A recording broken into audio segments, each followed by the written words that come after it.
Kasabay ng Day 2 ng protesta kontra katiwalian ng Iglesia ni Cristo, magpapatuloy rin ngayong araw ang peace rally ng United People's Initiative o UPI sa EDSA People Power Monument. Darito unang balita live mula kay Bea Pinlac. Bea. Igan, generally peaceful daw ang rally dito sa People Power Monument sa Quezon City kahapon. Ayon sa pulisya, yan ay sa kabila ng namuong tensyon matapos harangin ng pulisya ang isang grupong may bit-bit na mga placard na ang nakalagay, BBM resign. Lahat tayo gusto natin bumaba si Marcos. Let's not prevent anyone from doing that. But if you will insist to take that... Hindi, wala. Ang tanong namin, sir, ano ba yung dala nyo? May dala ba kayong placard? Marcos resign. Sa unang araw ng rally sa People Power Monument sa Quezon City kahapon, nagkatensyon nang dumating ang grupo ni Eric Celis galing EDSA Shrine. Hinarang sila ng mga pulis dahil hindi raw sila kagrupo ng United People's Initiative, ang grupong nag-organisa ng rally sa EDSA. Ayon kay Celis, isang dating kongresista raw mismo ang nag-imbita sa kanila roon. Humupa naman kalaunan ng tensyon nang magkasundo ang UPI at grupo ni Celis. Minor lang po yun.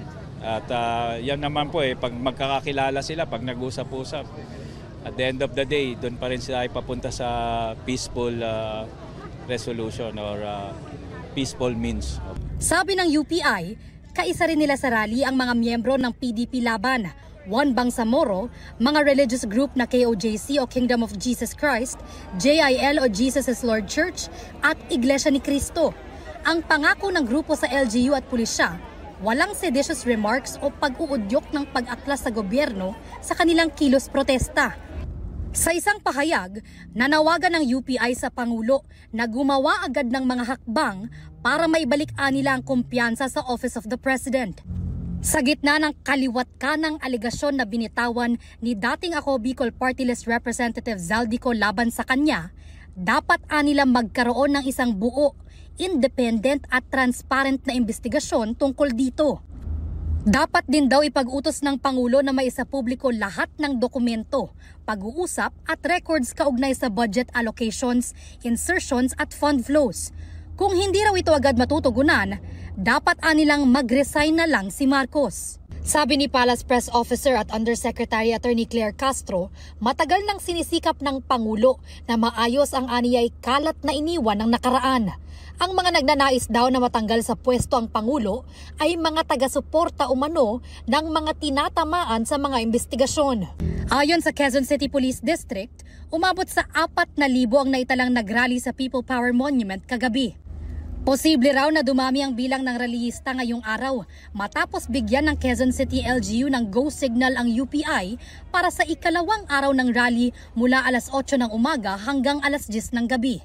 3 araw na rally ang plano ng UPI. Through coordination nila, nag-meeting, pumayag sila dun sa 1 day lang. But then ngayon kasi gusto nilang mag-extend. So ang naging suggestion natin, kailangan nilang mag-apply ng permit. And yun, in-approve naman po ng ating QCLGU. Ang ina-anticipate nila, mas marami kasi since nakita nila ngayon yung mga participants. Nasa 1,700 pulisya ang magbabantay sa lugar ngayong araw. Igan, panaka-naka ang buhos ng ulan dito ngayon sa People Power Monument sa Quezon City.